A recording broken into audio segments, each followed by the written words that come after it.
আমার ছিল না মুক্ত মাতৃভূমি, শৃঙ্খলহীন স্বাধীন দেশ, শতবর্ষের শত সাধনায় পেয়েছি তোমায় বাংলাদেশ। বিজয়ের গান কবিতায় কবি নির্মলেন্দু গুণ এভাবেই তুলে ধরেছেন বাংলাদেশের বিজয়ের কথা, জন্মের কথা। 16ই ডিসেম্বর মহান বিজয় দিবস, বীরের জাতি হিসেবে বাঙালির আত্মপ্রকাশের দিন। বাঙালির অবিসংবাদিত নেতা, জাতির পিতা বঙ্গবন্ধু শেখ মুজিবুর রহমানের নেতৃত্বে 1971 সালে 9 মাসের রক্তক্ষয়ী সংগ্রাম শেষে এই দিনের অপরাহ্নে ঢাকার রেসকোর্স ময়দানে আত্মসমর্পণ করেছিল পাকিস্তানি হানাদার বাহিনী। শুভেচ্ছা সবাইকে, স্বাগত জানাচ্ছি জাতির পিতার জন্মশতবর্ষে প্রিমিয়ার বিশ্ববিদ্যালয়ের ইংরেজি ভাষা ও সাহিত্য বিভাগের নিয়মিত আয়োজন মুজিব বর্ষে শ্রদ্ধার্ঘ্য এর 4র্থ পর্বে। মহান বিজয় দিবস উপলক্ষে আজকের এই বিশেষ পর্বে প্রথমে শ্রদ্ধার সাথে স্মরণ করছি হাজার বছরের শ্রেষ্ঠ বাঙালি জাতির পিতা বঙ্গবন্ধু শেখ মুজিবুর রহমানকে। স্মরণ করছি মহান মুক্তিযুদ্ধে আত্মদানকারী জাতির শ্রেষ্ঠ সন্তানদের, যাদের রক্তের বিনিময়ে আমরা পেয়েছি আজকের বাংলাদেশ। আমাদের জাতীয় জীবনে বিজয় দিবসের তাৎপর্য অপরিসীম।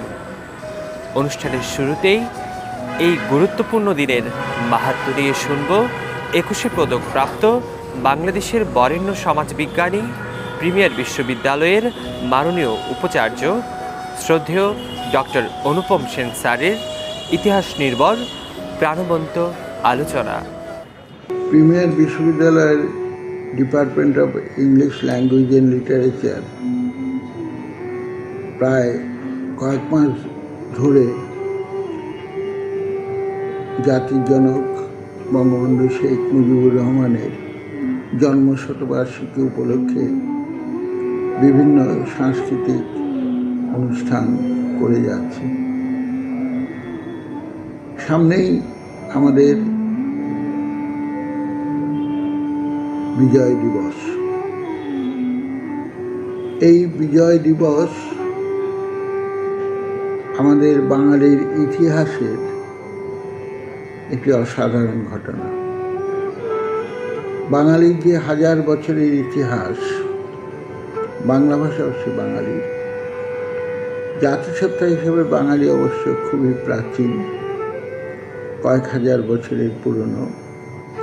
বিভিন্ন বর্ণের সংমিশ্রণে এই জাতিসত্তা গড়ে উঠেছে, কিন্তু বাংলা ভাষার বিকাশ হয়েছে আজ থেকে প্রায় 1000 বছর আগে। পণ্ডিত সুনীতি কুমার চট্টোপাধ্যায়, ডক্টর সুনীতি কুমার চট্টোপাধ্যায়ের মতে বৌদ্ধ চর্যা ও দোহা পদ, যেটি বাংলা ভাষার প্রাচীনতম নিদর্শন, তার বিকাশ ঘটেছে আজ থেকে 1000 বছর আগে।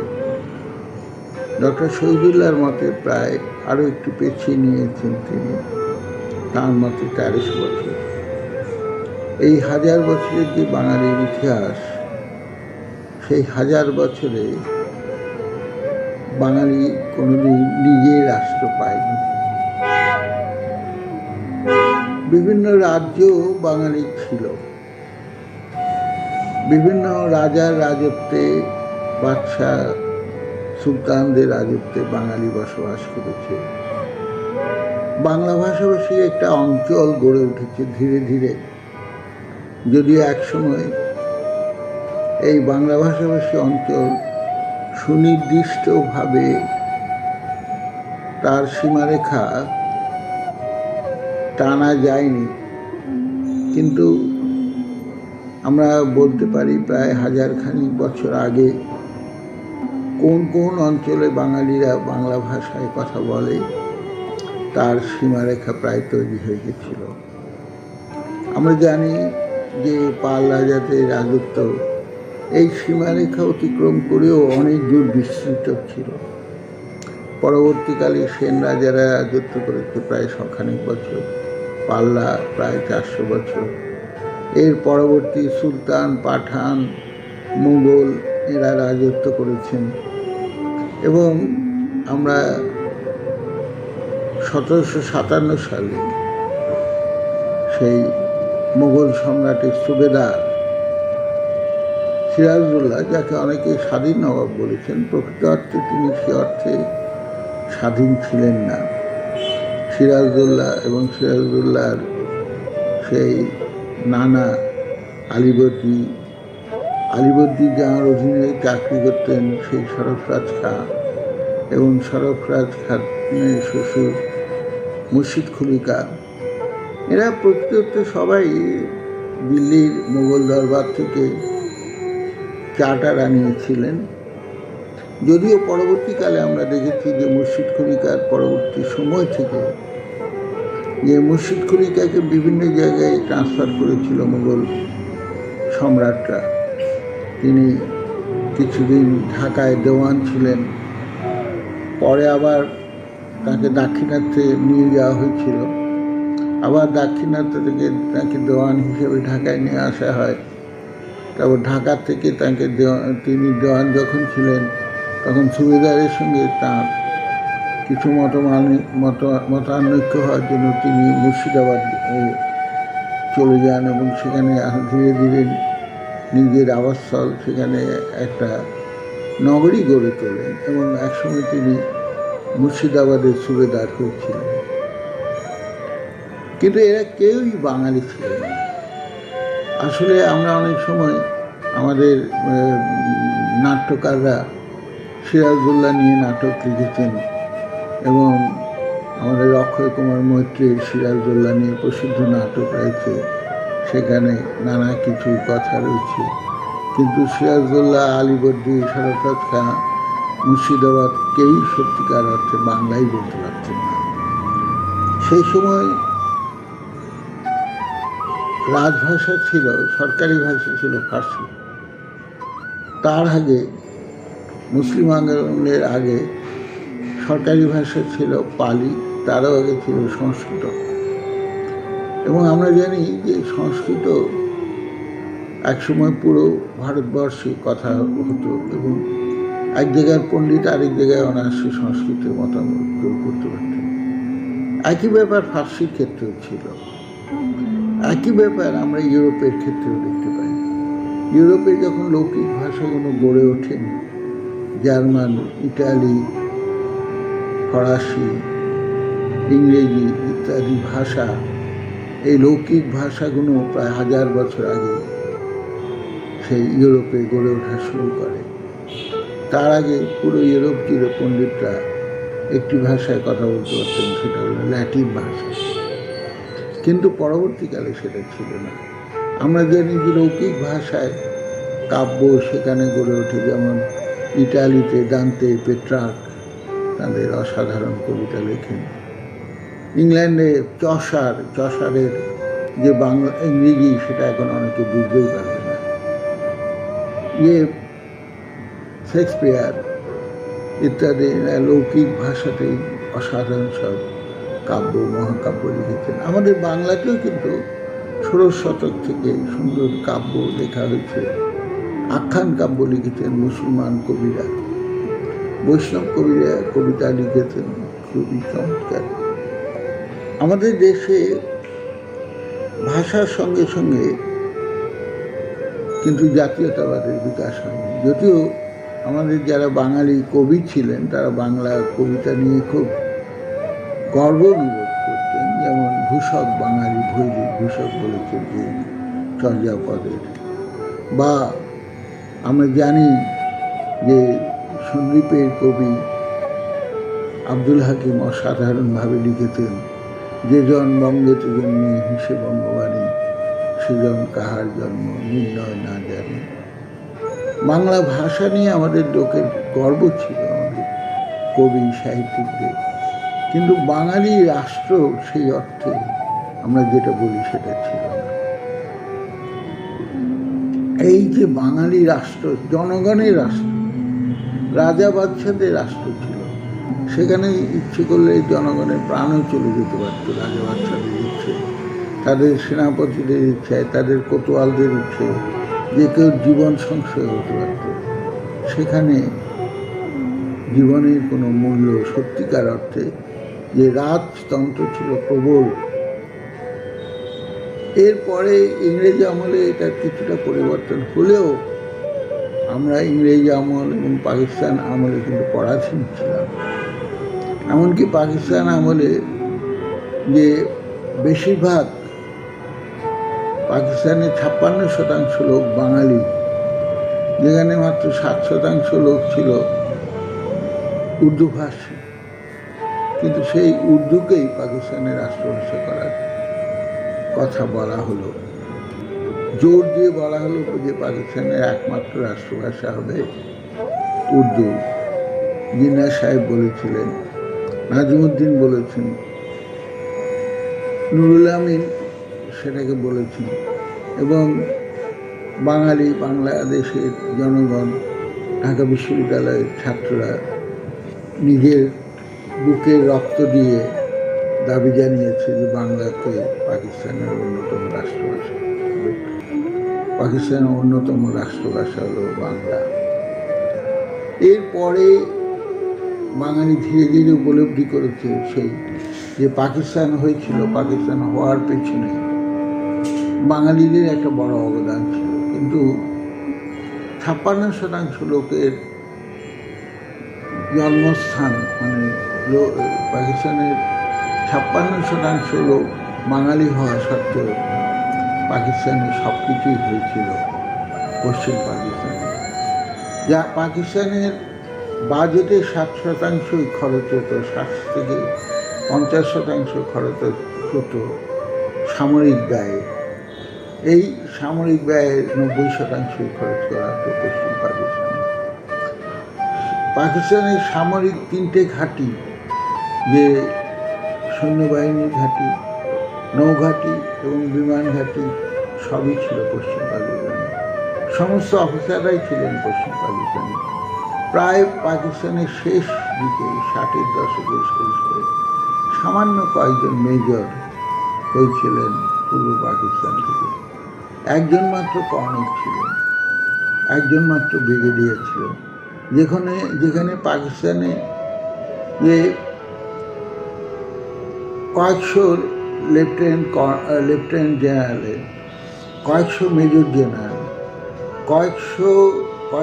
প্রায় 1000 মতো ব্রিগেডিয়ার এবং কর্নেল, লেফটেন্যান্ট কর্নেল, মেজর ছিল। মানে যেখানে ওখানে সৈন্য সামরিক অফিসারদের সংখ্যা 5000 হলে বাংলাদেশ থেকে বা পূর্ব পাকিস্তান থেকে 50 জনও ছিল না।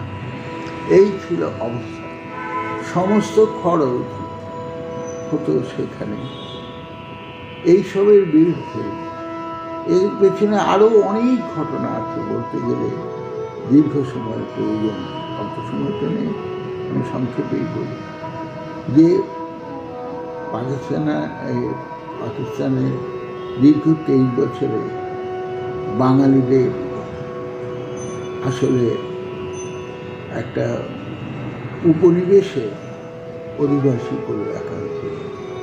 উপনিবেশ, বাংলাকে শোষণ করা হতো। বাংলার পাট দিয়েই পশ্চিম পাকিস্তান গড়ে তোলা হয়। এমনকি বাংলা যেটা এত সুজলা সুফলা, সেখানে কৃষিকেও চরমভাবে অবহেলা করা হয়। পাকিস্তানের সব কিছুই গড়ে তোলা হয়েছিল পশ্চিম পাকিস্তানে। তার শিল্পায়ন, তার রাস্তাঘাট, রেলওয়ে, তার সৈন্যবাহিনী, রাজধানী, কি এমন কিছুই নেই যেটা করা হয়নি পশ্চিম পাকিস্তানে। আর পূর্ব পাকিস্তান ছিল সম্পূর্ণভাবে অবহেলিত। এত সুজলা সুফলা হওয়া সত্ত্বেও পশ্চিম পাকিস্তানের খাদ্য উৎপাদন অ্যাভারেজ, মানে গড় খাদ্য উৎপাদন ছিল বার্ষিক মাত্র 2%, যেখানে জনসংখ্যা বৃদ্ধির হার ছিল 3%। সেই জন্য একসময় পাকিস্তানে যে এই পূর্ব পাকিস্তান, যেটা একসময় বিশ্বের সেই শস্য ভাণ্ডার হিসেবে পরিচিত ছিল, সেটি একটি খাদ্য ঘাটতি অঞ্চলে পরিণত হয় এবং বছরে 20 লক্ষ টন খাদ্য আমদানি করতে হয়। এই জন্যই বঙ্গবন্ধু 6 দফা দিয়েছিলেন। 6 দফা ছিল বাঙালির মুক্তির সনদ। 6 দফা ছিল বাঙালির যে স্বাধীনতা।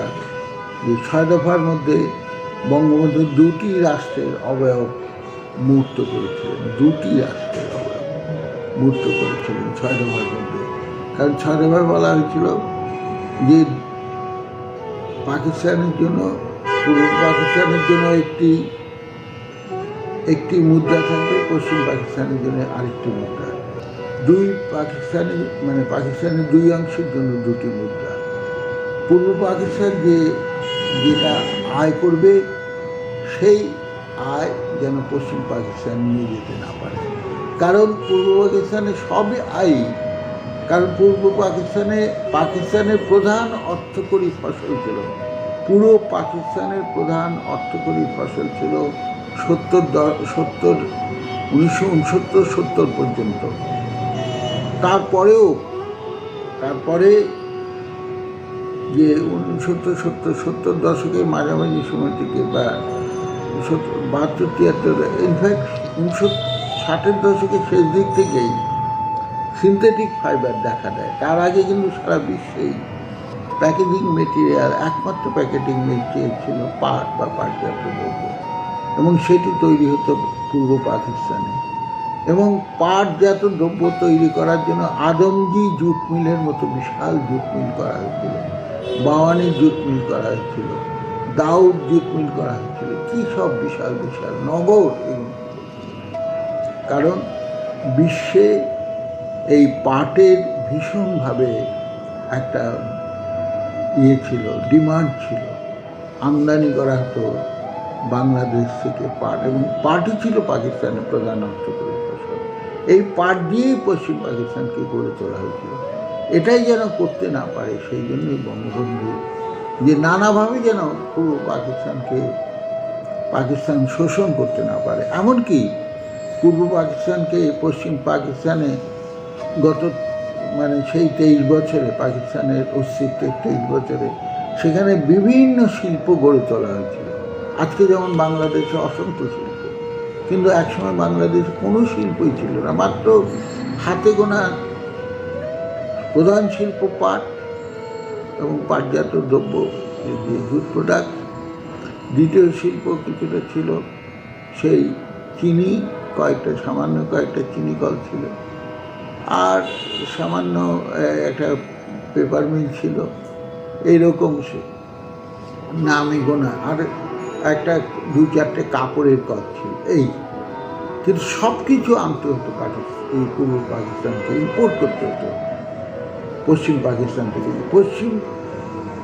যে একটা ইন্ডাস্ট্রি গড়ে তুলতে হলে ক্রেতার দরকার হয়। এই ক্রেতাকে পেয়েছিল তারা পূর্ব পাকিস্তান ছিল পশ্চিম পাকিস্তানের সংরক্ষিত বাজার।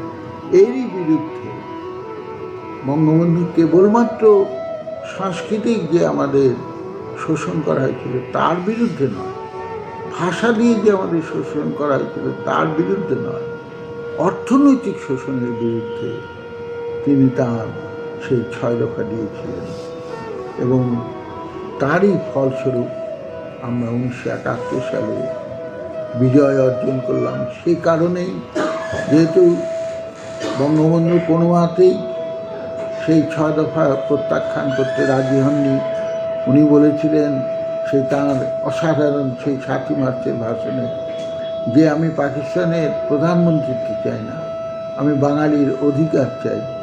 সেই অধিকারের ব্যাপার তিনি আমৃত্যু, যে তিনি জানতেন তাকে ফাঁসি দিতে পারে, নানা কিছু করতে পারে, তারপরেও কিন্তু তিনি অটল থেকেছেন, বাঙালির স্বাধীনতা এনে দিয়েছিলেন।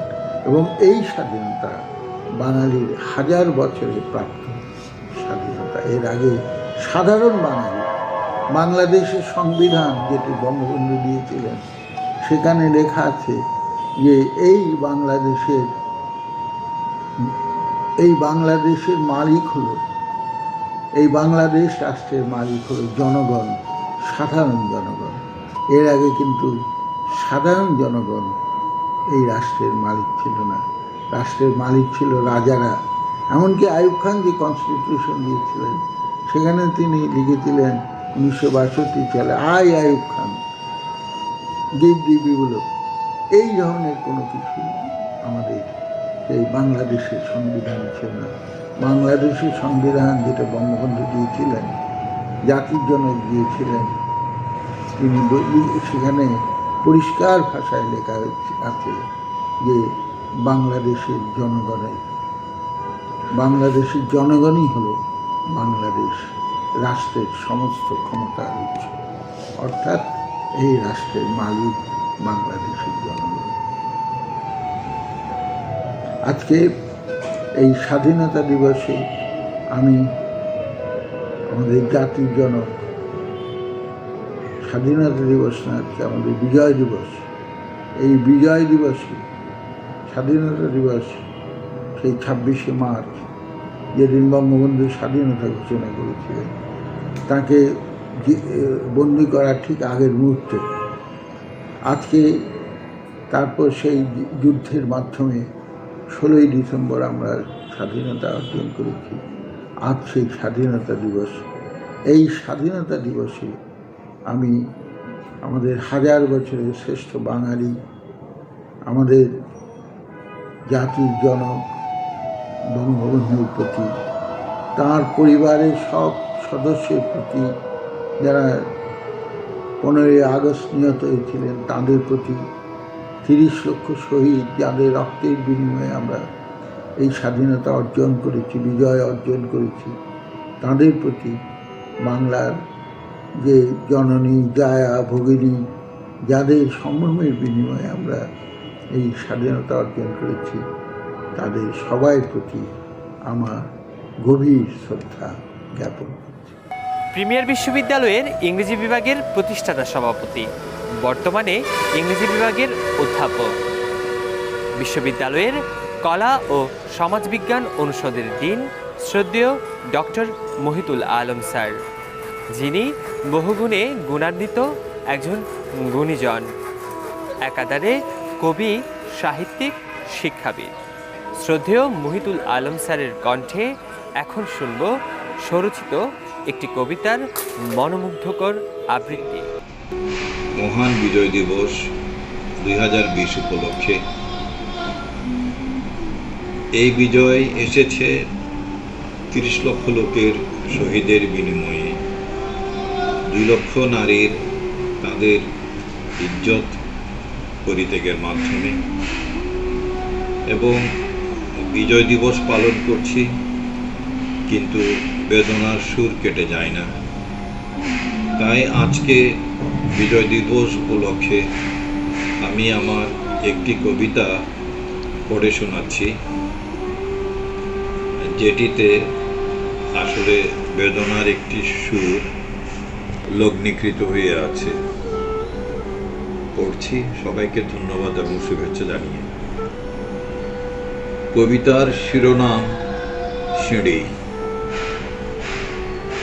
তোমার লাগলো বলে আমাদের লাগেনি সেটা নয়, তোমার বুকের রক্ত আমাদের বুকের রক্ত নয় সেটা নয়, কিন্তু তোমার চারপাশের লোক সন্তর্পণে তোমাকে আলাদা করেছে আমাদের কাছ থেকে, এবং এই ষড়যন্ত্র এখনো চলছে। বিষের বাঁশি তোমার হাতে তুলে দিয়েছিল তারা। তামাক সাজার মতো করে একের পর এক বিষময় ছিলিম তারা দিয়েছিল ভরে। তোমার বাঁশিতে বিষের সুর, কিন্তু তারা বলেছে মারহাবা। আর এই ষড়যন্ত্র এখনো চলছে, আর এই ষড়যন্ত্র এখনো চলছে।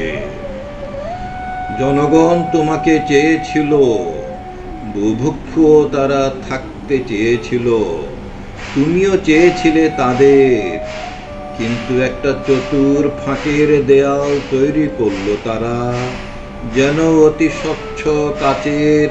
তুমি জনগণকে দেখছো, অথচ আসলে দেখছো না মায়াবী কাজ কি না করে। সিঁড়িতে এখনো তুমি পড়ে আছো, আমরাও আছি পড়ে সেই সিঁড়িতে। দুঃস্বপ্নের মতো সে ষড়যন্ত্র এখনো চলছে, এখনো চলছে। দুঃস্বপ্নের মতো সে ষড়যন্ত্র এখনো চলছে, এখনো চলছে। ধন্যবাদ। বঙ্গমাতা শেখ ফজিলতুন্নেসা মুজিব আমাদের জাতির পিতার জীবনে যার অবদান অসামান্য। অনুষ্ঠানের এ পর্যায়ে বঙ্গমাতার ঘটনাবহুল জীবন নিয়ে আলোচনা করবেন প্রিমিয়ার বিশ্ববিদ্যালয়ের ইংরেজি ভাষা ও সাহিত্য বিভাগের সহকারী অধ্যাপক শ্রদ্ধেয়া কোহিনুর আক্তার ম্যাম। সবাইকে মুজিব শতবর্ষের শুভেচ্ছা এবং মহান বিজয় দিবসের অকৃত্রিম ভালোবাসা। স্বাধীন বাংলাদেশের জন্ম এবং তার বেড়ে ওঠা, এই সবটুকু জুড়ে বঙ্গবন্ধু শেখ মুজিবুর রহমান এবং বঙ্গমাতা বেগম ফজিলাতুন্নেসা মুজিবের অবদান ইতিহাস শ্রদ্ধার সাথে স্মরণ করে এবং করে যাবে।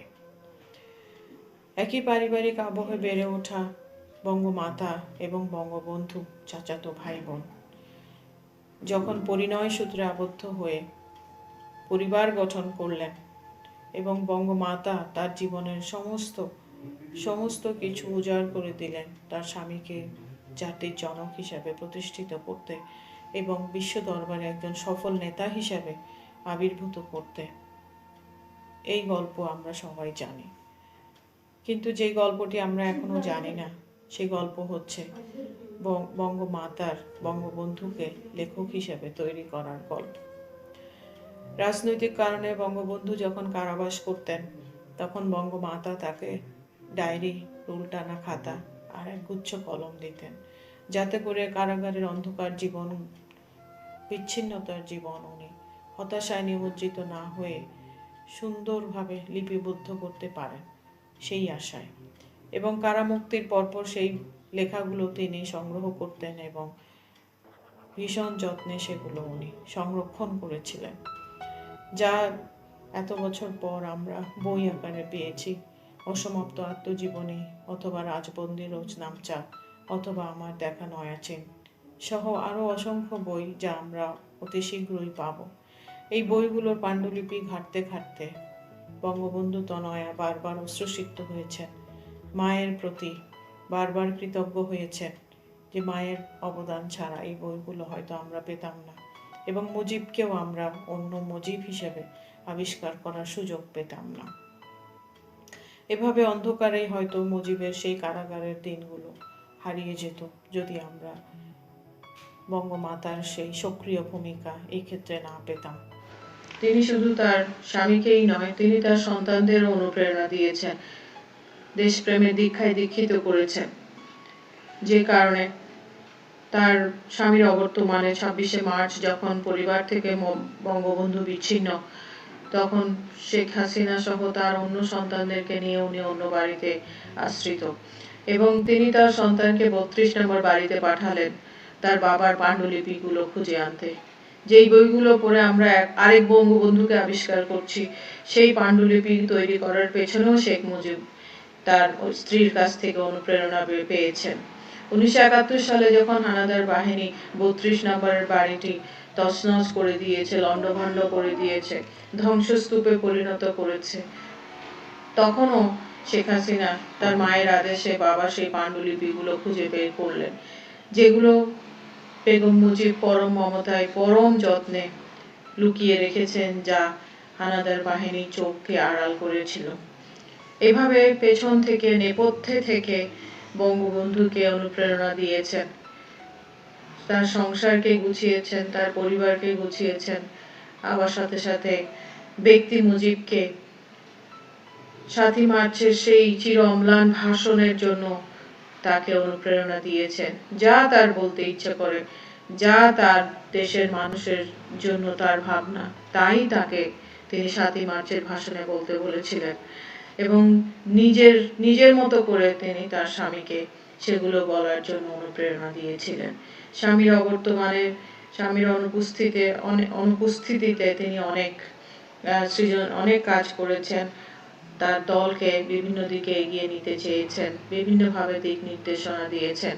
আজ মুজিব শতবর্ষে আমরা বঙ্গমাতাকে শ্রদ্ধা ভরে স্মরণ করতে চাই, এবং আজকের এই অঞ্জলি আমরা তার পায়ে দিতে চাই, যাতে করে আমরা স্মরণ করতে পারি, শ্রদ্ধা জানাতে পারি এই মহিয়সী নারীকে। স্বাধীনতা এই শব্দটি কিভাবে আমাদের হলো? বঙ্গবন্ধুর ঐতিহাসিক 7ই মার্চের ভাষণের প্রেক্ষাপটে কবিতাটি লিখেছেন কবি নির্মলেন্দু গুণ। অনুষ্ঠানের এ পর্যায়ে নান্দনিক এই কবিতাটি শুনব আমাদের প্রিমিয়ার বিশ্ববিদ্যালয়ের ইংরেজি ভাষা ও সাহিত্য বিভাগের সহকারী অধ্যাপক শ্রদ্ধেয় সুমিত চৌধুরী স্যারের কণ্ঠে। একটি কবিতা লেখা হবে, তার জন্য অপেক্ষার উত্তেজনা নিয়ে লক্ষ লক্ষ উন্মত্ত অধীর ব্যাকুল বিদ্রোহী শ্রোতা বসে আছে ভোর থেকে জনসমুদ্রের উদ্যান সৈকতে। কখন আসবে কবি, কখন আসবে কবি? এই শিশু পার্ক সেদিন ছিল না, এই বৃক্ষে ফুলে শোভিত উদ্যান সেদিন ছিল না, এই তন্দ্রাচ্ছন্ন বিবর্ণ বিকেল সেদিন ছিল না। তাহলে কেমন ছিল সেদিনের সেই বিকেল বেলাটি? তাহলে কেমন ছিল শিশু পার্কে, বেঞ্চে, বৃক্ষে, ফুলের বাগানে ঢেকে দেয়া এই ঢাকার হৃদয় মাঠখানি? জানি সেদিনের সব স্মৃতি মুছে দিতে হয়েছে উদ্যত কালো হাত। তাই দেখি কবিহীন এই বিমুখ প্রান্তরে আজ কবির বিরুদ্ধে কবি, মাঠের বিরুদ্ধে মাঠ, বিকেলের বিরুদ্ধে বিকেল, উদ্যানের বিরুদ্ধে উদ্যান, মার্চের বিরুদ্ধে মার্চ। হে অনাগত শিশু, হে আগামী দিনের কবি, শিশু পার্কের রঙিন দোলনায় দোল খেতে খেতে তুমি একদিন সব জানতে পারবে। আমি তোমাদের কথা ভেবে লিখে রেখে যাচ্ছি সেই শ্রেষ্ঠ বিকেলের গল্প। সেদিনের এই উদ্যানের রূপ ছিল ভিন্নতর। না পার্ক, না ফুলের বাগান, এসবের কিছুই ছিল না।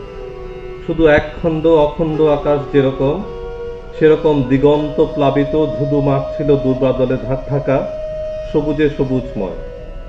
আমাদের স্বাধীনতা প্রিয় প্রাণের সবুজ এসে মিশেছিল এই ধুধু মাঠের সবুজে।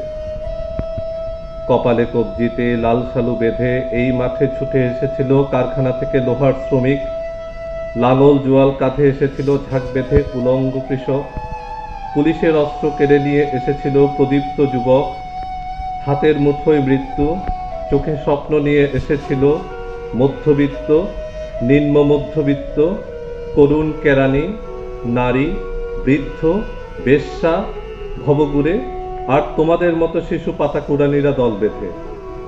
একটি কবিতা পড়া হবে তার জন্য, সে কি ব্যাকুল প্রতীক্ষা মানুষের। কখন আসবে কবি, কখন আসবে কবি? শত বছরের শত সংগ্রাম শেষে রবীন্দ্রনাথের মতো দৃপ্ত পায়ে হেঁটে অতঃপর কবি এসে জনতার মঞ্চে দাঁড়ালেন। তখন পলকে দারুণ ঝলকে তরিতে উঠিল জল, হৃদয়ে লাগিল দোলা, জনসমুদ্রে জাগিল জোয়ার, সকল দুয়ার খোলা। কে রোধে তার বজ্র কণ্ঠবাণী? গণসৌর্যের মঞ্চ কাঁপিয়ে কবি শোনালেন তার অমর কবিতা খুনি। এবারের সংগ্রাম আমাদের মুক্তির সংগ্রাম, এবারের সংগ্রাম স্বাধীনতার সংগ্রাম। সেই থেকে স্বাধীনতা শব্দটি আমাদের। আবৃত্তি করছিলাম কবি নির্মলেন্দু গুণ বিরচিত স্বাধীনতা এই শব্দটি কিভাবে আমাদের হলো কবিতাটি। ধন্যবাদ। গুরু রবীন্দ্রনাথ ঠাকুর বাংলা ও বাঙালির অহংকার, বিশ্ব সাহিত্যের উজ্জ্বলতম নক্ষত্র। অনুষ্ঠানের এ পর্যায়ে কবিগুরুর লেখা আজি বাংলাদেশের হৃদয় হতে গানটি পরিবেশনা করবেন প্রিমিয়ার বিশ্ববিদ্যালয়ের ইংরেজি ভাষা ও সাহিত্য বিভাগের প্রভাষক শ্রদ্ধেয়া দুহিতা চৌধুরী ম্যাম। সবাইকে বিজয় দিবসের শুভেচ্ছা। সঙ্গীত পরিবেশন করছি রবীন্দ্রনাথ ঠাকুরের আজি বাংলাদেশের হৃদয় হতে কখন আপনি।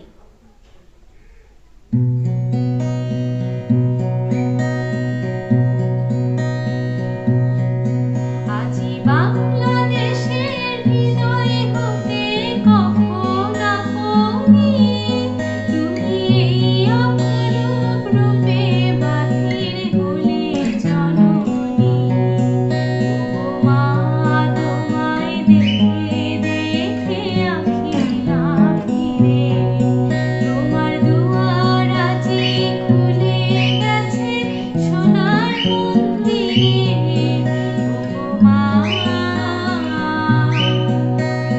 ডান হাতে তোর খড়গ জলে, বাঁ হাত করে সংজ্ঞাহরণ। ডান হাতে তোর খড়গ জলে, বাঁ হাত করে সংজ্ঞাহরণ। দুই নয়নে স্নেহের হাসি, ললাট নেত্র আগুন গরম।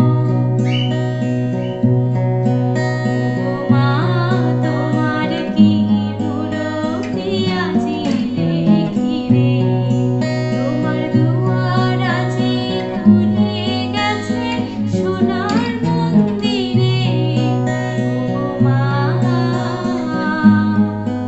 আজি মুক্ত কেশে পুঞ্জ বেঁধে লুকায় অশনি, তোমার আঁচল ছলে আকাশ কানে রৌদ্র বসনি।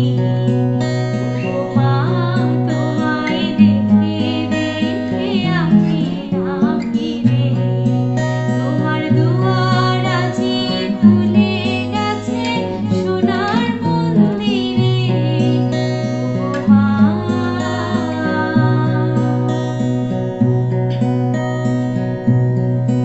যখন অনাদরে চাইনি মুখে, ভেবেছিলেম দুঃখিনী মা। আছে ভাঙা ঘরে একলা পড়ে, দুঃখের বুঝি নাই তো সীমা। যখন অনাদরে চাইনি মুখে, ভেবেছিলেম দুঃখিনী মা। আছে ভাঙা ঘরে একলা পড়ে, দুঃখের বুঝি নাই তো সীমা। কোথা সে তোর দরিদ্র বেশ, কোথা সে তোর মলিন হাসি, কোথা সে তোর দরিদ্র বেশ, কোথা সে তোর মলিন হাসি। আকাশে আজ ছড়িয়ে দিলেম ওই চরণের দীপ্তি রাশি। ও মা, তোমার কি মূরতি আজি দেখিরে, তোমার দুয়ার আজি খুলে গেছে সোনার মন্দিরে। ও মা, আজি দুঃখের রাতে সুখের স্রোতে ভাসাও ধরণী, তোমার অভয় বাজে হৃদয় মাঝে হৃদয় হরণী। ও মা, তোমায় দেখে দেখে আঁখি না ফিরে, তোমার দুয়ার আজি খুলে গেছে সোনার মন্দিরে। ও মা। ধন্যবাদ। জাতির পিতার জন্মশতবর্ষে প্রিমিয়ার বিশ্ববিদ্যালয়ের ইংরেজি ভাষা ও সাহিত্য বিভাগ আয়োজন করেছে মুজিব বর্ষে শ্রদ্ধার্ঘ্য। যাদের অক্লান্ত পরিশ্রমে পূর্ণতা পেয়েছে আমাদের এই আয়োজন, কৃতজ্ঞতা জ্ঞাপন করছি প্রিমিয়ার বিশ্ববিদ্যালয়ের ডেল কালচারাল ক্লাবের প্রধান উপদেষ্টা ইংরেজি বিভাগের চেয়ারম্যান শ্রদ্ধেয় সাজাদ জামান খান স্যার, উপদেষ্টা ইংরেজি বিভাগের সহকারী অধ্যাপক শ্রদ্ধেয়া রুমানা চৌধুরী ম্যাম, সমন্বয়ক ইংরেজি বিভাগের প্রভাষক শ্রদ্ধেয়া দুহিতা চৌধুরী ম্যাম সহ সংশ্লিষ্ট সকলের প্রতি। অনুষ্ঠানের এ পর্যায়ে থাকছে আমাদের জাতীয় কবি কাজী নজরুল ইসলামের গান এই শিকল পরার চল এর ছন্দে শর্মিষ্ঠা দেবের নৃত্য পরিবেশনা।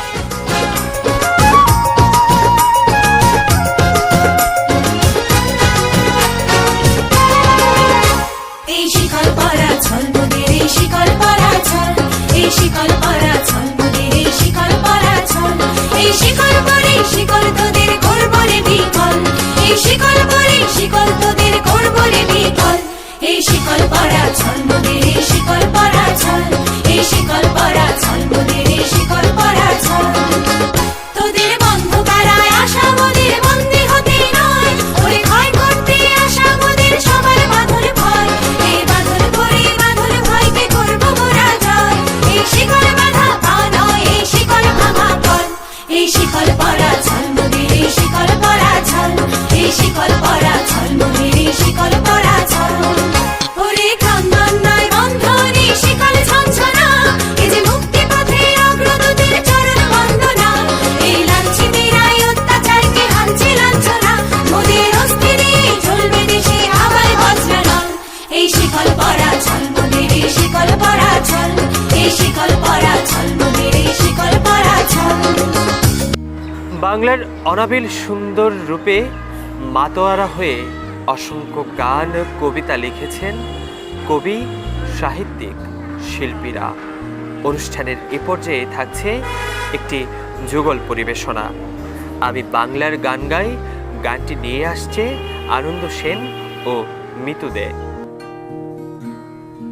আমি বাংলায় গান গাই, আমি বাংলার গান গাই, আমি আমার আমিকে চিরদিন এই বাংলায় খুঁজে পাই, আমি বাংলায় গান গাই, আমি বাংলার গান গাই, আমি আমার আমিকে চিরদিন এই বাংলায় খুঁজে পাই, আমি বাংলায় দেখি স্বপ্ন, আমি বাংলায় বাঁধি সুর, আমি এই বাংলার মায়া ভরা পথে হেঁটেছি এতটা দূর, বাংলায় আমার জীবন আনন্দ, বাংলা প্রাণের সুর, আমি একবার দেখি বারবার দেখি দেখি বাংলার মুখ, বাংলায় আমার জীবন আনন্দ, বাংলা প্রাণের সুর, আমি একবার দেখি বারবার দেখি দেখি বাংলার মুখ। আ আ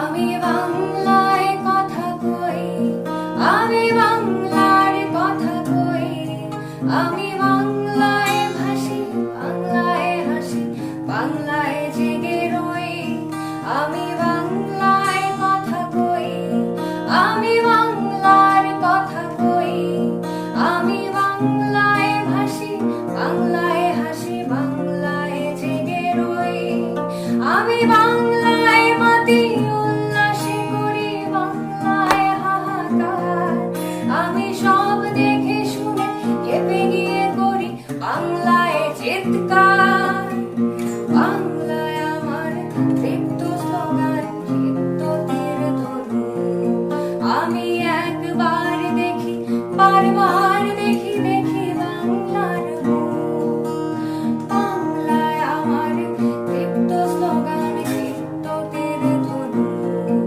আমি একবার দেখি বারবার দেখি দেখি বাংলার মুখ। আ আ আ আ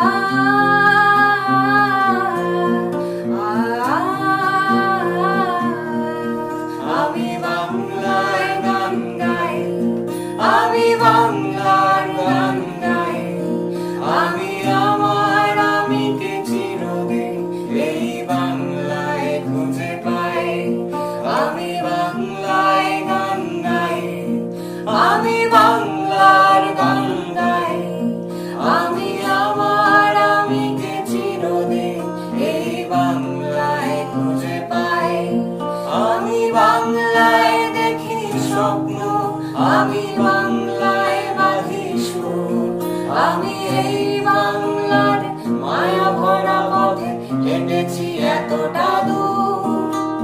বাংলায় আমার জীবন আনন্দ, বাংলা প্রাণের সুর। আমি একবার দেখি, বারবার দেখি, দেখি বাংলার মুখ। বাংলায় আমার জীবন আনন্দ, বাংলা প্রাণের সুর। আমি একবার দেখি, বারবার দেখি, দেখি বাংলার মুখ।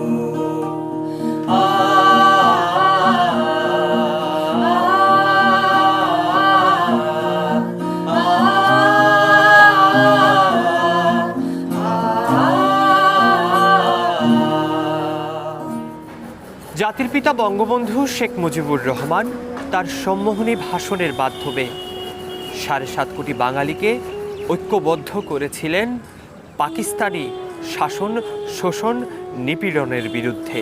তার ডাকে সাড়া দিয়ে প্রাণ উৎসর্গ করেছেন জাতির লাখো সূর্য সন্তান। তাদের স্মৃতির প্রতি অসীম শ্রদ্ধা জ্ঞাপন করে আহমেদ সানজিদ নেওয়াজের কণ্ঠে ৩০ লক্ষ প্রাণের দামে বাংলাদেশ গানটির সুরে সুরে আজকের মতো এখানেই বিদায় নিচ্ছি। ধন্যবাদ সবাইকে। দোয়েল শ্যামার গানে গানে এই মাটিতে আর পানে এব শুনি প্রতিদিন বাংলাদেশ। দোয়েল শ্যামার গানে গানে এই মাটিতে আর পানে এব শুনি প্রতিদিন বাংলাদেশ। ৩০ লক্ষ প্রাণের দামে বাংলাদেশ, ভালোবাসার রঙিন খামে বাংলাদেশ। ৩০ লক্ষ প্রাণের দামে বাংলাদেশ, ভালোবাসার রঙিন খামে বাংলাদেশ। বিশ্ববাসী সবাই জানে বাংলাদেশের নামের বানে ফেব্রুয়ারির শহীদ মিনার বাংলাদেশ। বিশ্ববাসী সবাই জানে বাংলাদেশের নামের বানে ফেব্রুয়ারির শহীদ মিনার বাংলাদেশ। ৩০ লক্ষ প্রাণের দামে বাংলাদেশ।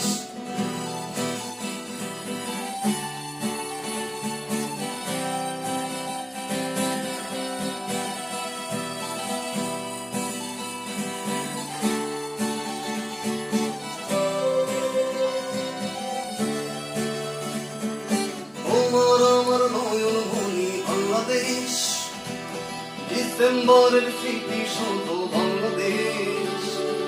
তোমার আমার নয়ন মনি বাংলাদেশ, ডিসেম্বরের স্মৃতি শত বাংলাদেশ।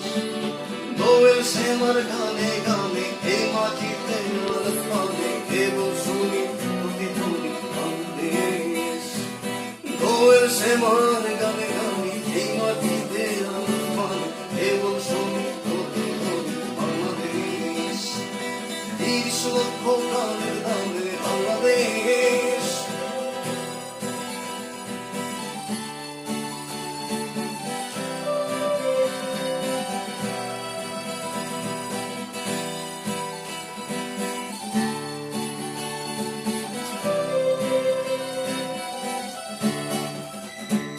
সবুজ জমিন রক্তিম সূর্য বাংলাদেশ, ২৬শে মার্চ ১৬ ডিসেম্বর বাংলাদেশ। সবুজ জমিন রক্তিম সূর্য বাংলাদেশ, ২৬শে মার্চ ১৬ ডিসেম্বর বাংলাদেশ। প্রাণের চেয়ে প্রিয় তুমি, প্রথম আমি জন্মভূমি ফেব্রুয়ারি ২১ তারিখ বাংলাদেশ। প্রাণের চেয়ে প্রিয় তুমি, প্রথম আমি জন্মভূমি ফেব্রুয়ারি ২১ তারিখ বাংলাদেশ। ৩০ লক্ষ প্রাণের দামে বাংলাদেশ, ভালোবাসার রঙিন খামে বাংলাদেশ।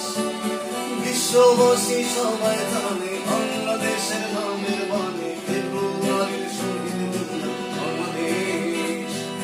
বিশ্ববাসী সবাই জানে বাংলাদেশের নামের বানে ফেব্রুয়ারির শহীদ মিনার বাংলাদেশ। ৩০ লক্ষ প্রাণের দামে বাংলাদেশ, ভালোবাসায়